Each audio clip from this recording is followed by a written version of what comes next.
حقيقي شعور السرعة والتسارع ما ينفعش تقارنه بأي حاجة تانية، لكن لحظة الخروج عن السيطرة في الجري بتكون مرعبة. السرعة لعبة ملهاش كبير، حتى المحترفين بيغلطوا مهما كان في خبرة وتجهيزات على أعلى مستوى. ومعرفش إيه السبب، لكن عن نفسي أوقات بحب أتفرج على مقاطع لحوادث. في الفيديو ده هنعدي على 7 أنواع سباقات في عالم رياضة المحركات، نتفرج على حادثة مشهورة من كل شكل، نشوف إيه المشهد في أصعب لحظة بتمر على السواقين. ولكن كل الحوادث اللي هنتكلم عليها السواقين نجوا منها بأضرار بسيطة مقارنة مع قوة الحادثة نفسها. في حوادث أقوى من كده لكن أصحابها ماتوا فيها، فأكيد مش هنتكلم على مقاسي هنا. ومش عارف الصراحة اليوتيوب هيتعامل إزاي مع محتوى الفيديو ده، فحاول تدعم الفيديو ده زي ما تحب وشاركنا برأيك في الكومنتات عن إيه أكتر حادثة مرعبة لفتت نظرك فيهم. وطالما قلنا سباقات سرعة يبقى هنتكلم على رأس الهرم الأول، الفورمولا 1. حاليا أنظمة الأمان اتطورت كتير جدا، لسه في حوادث والصدمات رهيبة بتحصل، لكن الإصابات قلت جدا عن زمان. واحدة من أهم عوامل الأمان حاليا هي الهيكل الصلب قدام راس السواق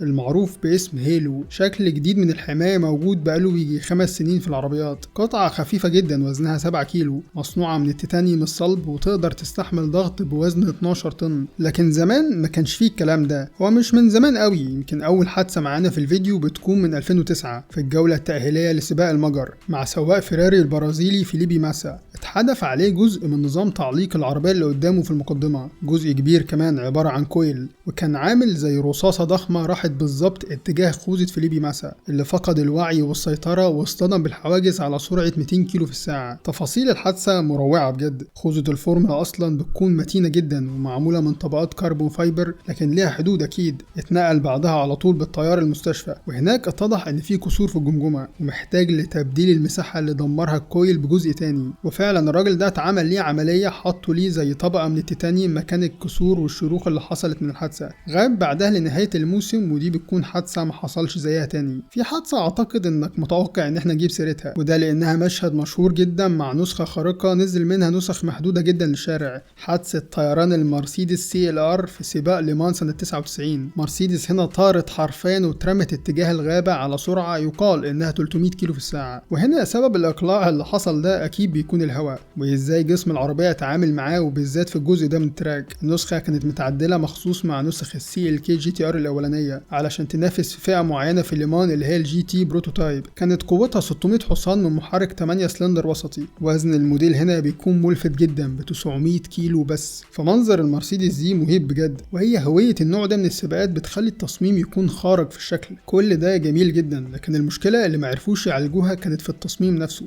مشكلة ايروداينامكس ممكن تضيع كل المجهود الميكانيكي اللي اتعمل وقت البناء. في اكتر من نسخة CLR اتبنت للسباق، حوالي 5. واحدة منهم طارت بنفس الطريقة الغريبة دي وقت الجولات التأهيلية، والتانية بتطير وقت السباق نفسه في مشهدها المشهور ده. فالبادي من تحت وممرات الهواء في كل مكان في العربية والجناح الخلفي الكبير، كل ده المفروض يولد داون فورس يمنع الطيران لنسخ السباقات بالشكل ده. طبعا خلينا نبعد عن العربيات لمرة واحدة بس في الفيديو ده، ونروح لرياضة الموتو جي بي، نشوف محترفين الطيران على عجلتين بيعملوا ايه. زي ما قلنا السرعة ملهاش كبير، بس اوقات الغلط بالكامل مش بيكون منك كسواق. الحلبة كلها نسخ خارقة في السرعة، والغلط من اللي حواليك ممكن يجي فيك في جزء من الثانية. وده اللي واجهه بطل العالم ل9 مرات الإيطالي فالنتينو روسي. الكلام ده حصل في سباق النمسا في 2020. هو نفسه ما حصلوش أي حاجة، لكن عايزك تتخيل كان ممكن هيحصل إيه. الحادثة حصلت في منعطف، وكان في 2 من السواقين في صراع مين هيتجاوز مين. ركز في المشهد بتاع الحادثة ده لأن احنا هنعيده من كل الزوايا اللي اتصور بيها. طبعا المنظر عبارة عن دمار ميكانيكي بشكل درامي. موتوسيكلين من أعلى فئة في السرعة خبطوا في بعض على سرعة عالية جدا جدا 300 كيلومتر في الساعة. لكن مع النسخ دي أي حادثة بتكون بشكل سريع. المختلف هنا إن الموتوسيكلين دول اتحدفوا من تاني اتجاه للحلبة، والاتنين عدوا من قدام موتوسيكل فالنتينو روسي بالظبط. أنا عارف إن الموتوسيكلات من بعيد كلها هتبان شبه بعض، فده الموتوسيكل بتاع فالنتينو بيكون من ياماها للسباقات بقوة 240 حصان وبيكون رقمه 46. فالكاميرا اللي متثبتة في الخوذة بتبين قد إيه الموضوع حصل في لمح البصر حرفيا. والراجل كان موفق جدا، مش بس إنه يعدي سليم من واحد، لا 2 طايرين في مساره. توفيق بيحصل مرة في المليون حصل معاه. وهو طلع في مؤتمر بعد السباق السباق وقال انه افتكر ان الظل اللي لمحه فجأة ده افتكره لطيارة الهليكوبتر بتاعة التصوير. طبعا السباق وقف بعدها، وعم روسي قال ان تكملة السباق بعد الحادثة دي هو اصعب قرار خده في تاريخه في السباقات. تعال بقى نروح للامريكان اللي تحسهم مش عايزين يتعبوا نفسيهم في السباقات ويروحوا يمين وشمال ومنعطفات والكلام ده، وده واضح جدا في اشهر سباقاتهم سباق ناسكار اللي بتكون في حلبة شبه دائرية عبارة عن منعطف واحد بيعيد نفسه، لكن العربيات بتوصل لسرعات قصوى ومجنونة وبتفضل مكملة بيها لوقت كبير كمان، واي غلطة هتحصل ممكن تفقد توجيه العربية ومش بيكون باقي اي حاجة للسواق غير انه يدعي. حوادث ناسكار كتير جدا وفي منها اللي بتكون حفلة تخبيط في بعض، لكن خلينا نتكلم عن حادثة منفردة، حاجة سولو كده حصلت سنة 2008 في حلبة تكساس مع سواق امريكي مبتدئ وقتها اسمه ماك دول. كان لسه الجولات التأهيلية لترتيب العربيات وقت السباق نفسه، فكل سواق بيطلع فرداني يسجل رقمه على الحلبة، والاسرع بالترتيب بيكون في المقدمة. فالعربية في فيمتو ثانية عملت اوفر ستير وعكست مقدمتها للناحية التانية ناحية السور، والباقي قوانين الفيزياء كملته. منظر مهيب بجد، خصوصا ان محدش جه جنبه اصلا. فبعد ليلة من التخبيط العربية اتدمرت بالكامل في ثواني قليلة. انا كان نفسي اقول لك خلينا نهدى شوية، بس فكرة الفيديو ده كلها ادرينالين من السرعة وغلطاتها. بس ممكن نبعد عن الحلبات ونروح لخط مستقيم لعالم الدراجات. سباقات الدراج بتكون اقل خطورة من سباقات الويل تو ويل. سباقات الويل تو ويل دي اللي بيكون فيها مجموعة كبيرة من العربيات جنب بعض على سرعات. هنا صحيح النسخ بتكون لوحدها، لكن برضو المخاطرة موجودة. لو حصل حاجة على سرعة عالية مستحيل يكون في رد فعل مناسب يصحح الغلط اللي حصل ده. نهرة الشركة اللي بتنظم سباقات الربع ميل في امريكا بتقدم اعنف شكل ممكن من النوع ده من الجري، وهو مستوى نسخ التوب فيول، نسخ مبنية مخصوص لهدف واحد بس، وهو خطف مسافة الربع ميل في ثواني معدودة. بنتكلم عن آلاف الأحصنة وزلزال حرفيا بيحصل وقت الانطلاقة، وانت عارف ان الضغط بيولد الانفجار، وده اللي بيحصل لما تدفع قدرة المحرك لأقصى درجة ممكنة. وهو في عيب بسيط جدا بس ممكن ما يكونش واضح، ان العربية هنا بتنفجر والسواق فرصة نجاته بتكون قليلة بالمقارنة بالسباقات التانية. الانفجار ده بيفقد توازن العجلة الخلفي، بيوجه العربية في اتجاهات عشوائية، والوحش ده بيتقلب في لحظة. اوقات الموضوع بيتلحق وللأسف اوقات لا، زي ما حصل مع السواق الامريكي انترون براون. عربيته انفجرت واتقلبت وكملت بقية ربع ميل زحف على جنبها في مشهد مش بيتكرر كتير، لكن خرج منها سليم زي ما قلنا. كله في الفيديو ده هيطلع منها في الاخر. في نوع من سباقات الموتور سبورت بيكون اقرب للاستعراض لكنه محتاج مهارة عالية جدا، وهو الدريفت.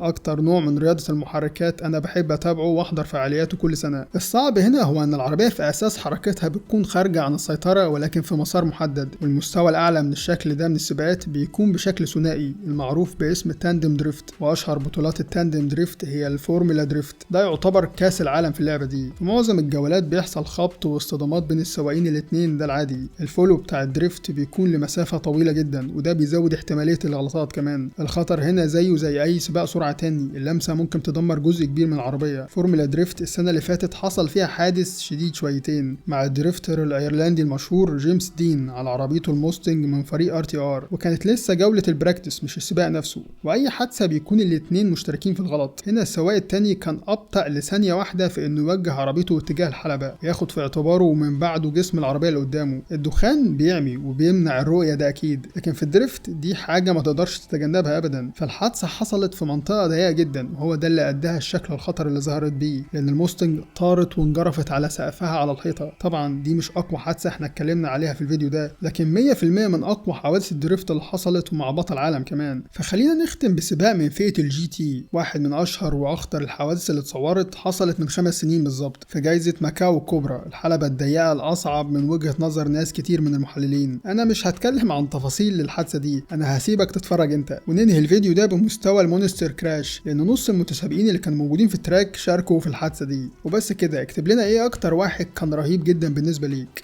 سلام.